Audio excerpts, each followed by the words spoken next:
Pierre, apôtre de Jésus-Christ, à ceux qui sont étrangers et dispersés dans le Pont, la Galatie, la Cappadoce, l'Asie et la Bithynie, et qui sont élus selon la prescience de Dieu le Père par la sanctification de l'Esprit, afin qu'ils deviennent obéissants et qu'ils participent à l'aspersion du sang de Jésus-Christ. Que la grâce et la paix vous soient multipliées.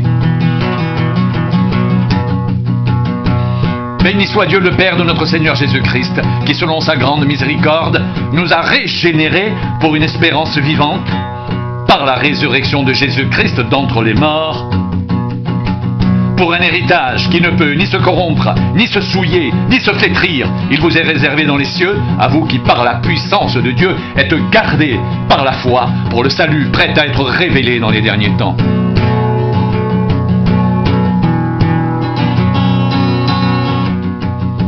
C'est là ce qui fait votre joie, quoique maintenant, puisqu'il le faut, vous soyez attristés pour un peu de temps par diverses épreuves, afin que l'épreuve de votre foi, plus précieuse que l'or périssable, qui cependant est éprouvée par le feu, ait pour résultat la louange, la gloire et l'honneur, lorsque Jésus-Christ apparaîtra.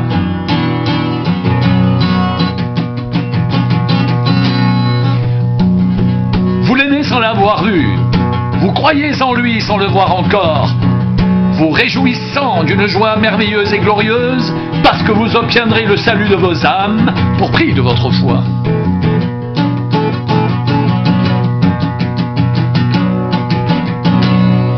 Les prophètes qui ont prophétisé touchant la grâce qui vous était réservée ont fait de ce salut l'objet de leurs recherches et de leurs investigations. Ils voulaient sonder l'époque et les circonstances marquées par l'Esprit de Christ qui était en eux, qui attestait d'avance les souffrances de Christ et la gloire dont elles seraient suivies. Il leur fut révélé que ce n'était pas pour eux-mêmes, mais pour vous qu'ils étaient les dispensateurs de ces choses que vous ont annoncé maintenant ceux qui ont prêché l'Évangile par le Saint-Esprit envoyé du ciel et dans lesquels les anges désirent plonger leur regard.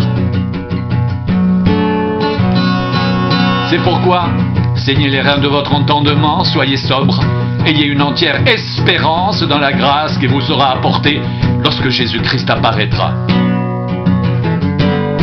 Comme des enfants obéissants, ne vous conformez pas aux convoitises que vous aviez autrefois, quand vous étiez dans l'ignorance, mais puisque celui qui vous a appelé fidèle est saint, vous aussi, soyez saints dans toute votre conduite, selon qu'il est écrit. Vous serez saints car je suis saint.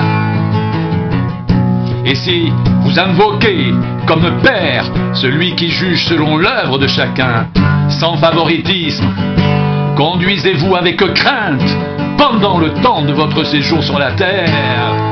Vous savez que ce n'est pas par des choses périssables, par de l'argent ou de l'or que vous avez été rachetés, de la vaine manière de vivre que vous aviez hérité de vos pères, mais par le sang précieux de Jésus-Christ, comme d'un agneau sans défaut et sans tache, prédestiné avant la fondation du monde. Il fut manifesté à la fin des temps à cause de vous. Par lui, vous croyez en Dieu qu'il a ressuscité des morts et lui a donné la gloire, en sorte que votre foi et votre espérance reposent sur Dieu, ayant purifié vos âmes en obéissant à la vérité, pour avoir un amour fraternel sincère, aimez-vous ardemment les uns les autres de tout votre cœur, puisque vous avez été régénérés, non par une semence corruptible, mais par une semence incorruptible, par la parole vivante et permanente de Dieu, car toute chair est comme l'herbe, et toute sa gloire comme la fleur de l'herbe. L'herbe sèche et la fleur tombe, mais la parole du Seigneur demeure éternellement. Et cette parole est celle qui vous a été annoncée par l'Évangile.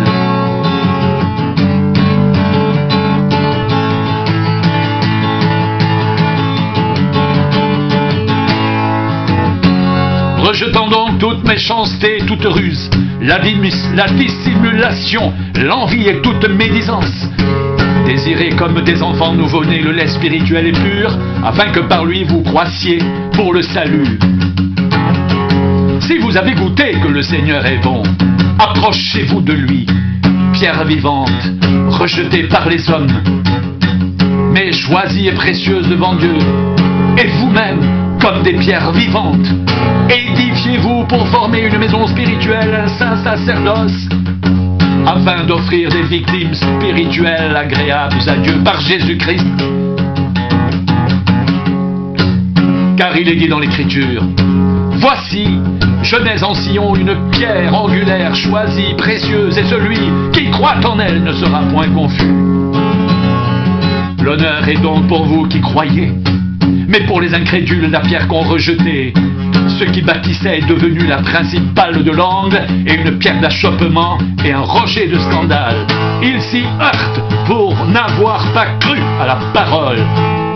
Et c'est à cela qu'ils sont destinés. Vous, au contraire, vous êtes une race élue, un sacerdoce royal, une nation sainte, un peuple acquis, afin que vous annonciez les vertus de celui qui vous a appelé des ténèbres à son admirable lumière. Vous qui autrefois n'étiez pas un peuple, et qui maintenant êtes le peuple de Dieu, qui n'aviez pas obtenu miséricorde, et qui maintenant avez obtenu miséricorde.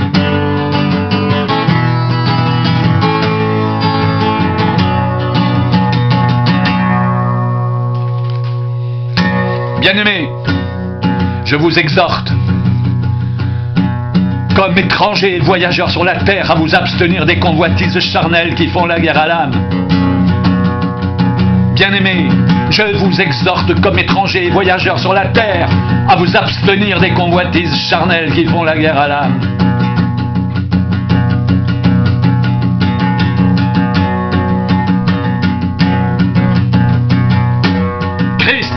A souffert une fois pour les péchés, lui est juste pour des injustes, afin de nous amener à Dieu. Il a été mis à mort quant à la chair et rendu vivant quant à l'esprit, dans lequel aussi il est allé prêcher aux esprits en prison, qui autrefois avaient été incrédules, lors de la patience de Dieu se prolongeait au jour de Noé, pendant la construction de l'arche, dans laquelle un petit nombre de personnes, c'est-à-dire 8, furent sauvées à travers l'eau.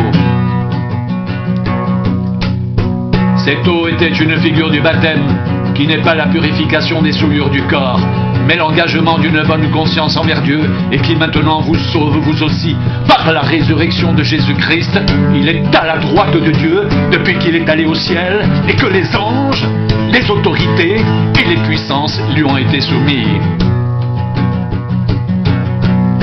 Ainsi donc Christ, ayant souffert dans la chair, vous aussi, armez-vous de la même pensée, car celui qui a souffert dans la chair en a fini avec le péché, afin de vivre, non plus selon les convoitises des hommes, mais selon la volonté de Dieu pendant le temps qu'il lui reste à vivre dans la chair. C'est ainsi en effet d'avoir dans le temps passé accompli la volonté des païens, en marchant dans le dérèglement, les convoitises, l'ivrognerie, les orgies et les idolâtries criminelles. Aussi trouve-t-il étrange que vous ne vous précipitiez pas avec eux dans le même débordement de débauche, et ils vous calomnient, ils rendront compte à celui qui est prêt à juger les vivants et les morts, car l'évangile fut aussi annoncé aux morts, afin qu'après avoir été jugés, comme les hommes dans la chair, ils vivent selon Dieu par l'Esprit. La fin de toute chose est proche.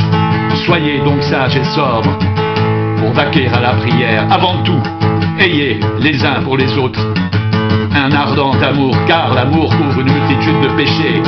Exercez l'hospitalité les uns envers les autres sans murmure, comme de bons dispensateurs des diverses grâces de Dieu, que chacun de vous mette au service des autres le don qu'il a reçu. Si quelqu'un parle, que ce soit comme annonçant les oracles de Dieu.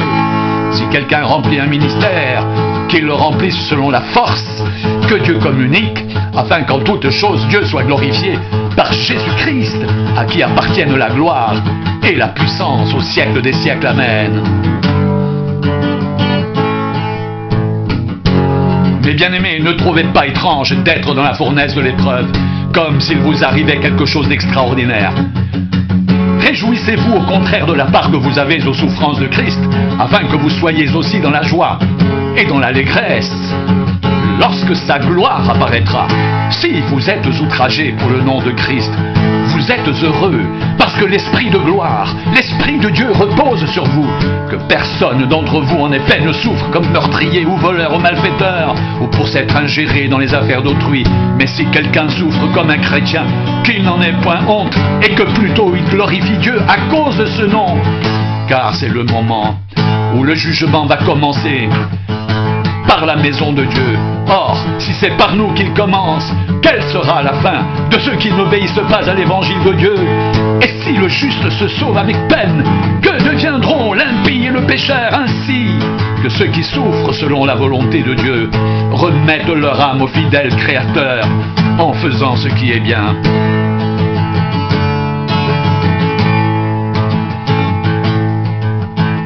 Soyez sobres, veillez, votre adversaire le diable rôde comme un lion, rugissant, cherchant qui le dévorera. Résistez-lui avec une foi ferme, sachant que les mêmes souffrances sont imposées à vos frères dans le monde. Le Dieu de toute grâce, qui vous a appelé en Jésus-Christ à sa gloire éternelle, après que vous aurez souffert un peu de temps, vous perfectionnera lui-même, vous affermira, vous fortifiera, vous rendra inébranlable. À lui soit la puissance au siècle des siècles. Amen. À lui soit la puissance au siècle des siècles. Amen. C'est le moment où le jugement va commencer par la maison de Dieu. Or, si c'est par nous qu'il commence, quelle sera la fin de ceux qui n'obéissent pas à l'évangile de Dieu? Et si le juste se sauve avec peine, que deviendront l'impie et le pécheur? Ainsi que ceux qui souffrent selon la volonté de Dieu remettent leur âme au fidèle Créateur en faisant ce qui est bien. Le Dieu de toute grâce, qui vous a appelé en Jésus-Christ à sa gloire éternelle, après que vous aurez souffert un peu de temps, vous perfectionnera lui-même, vous affermira, vous fortifiera, vous rendra inébranlable. À lui soit la puissance au siècle des siècles. Amen.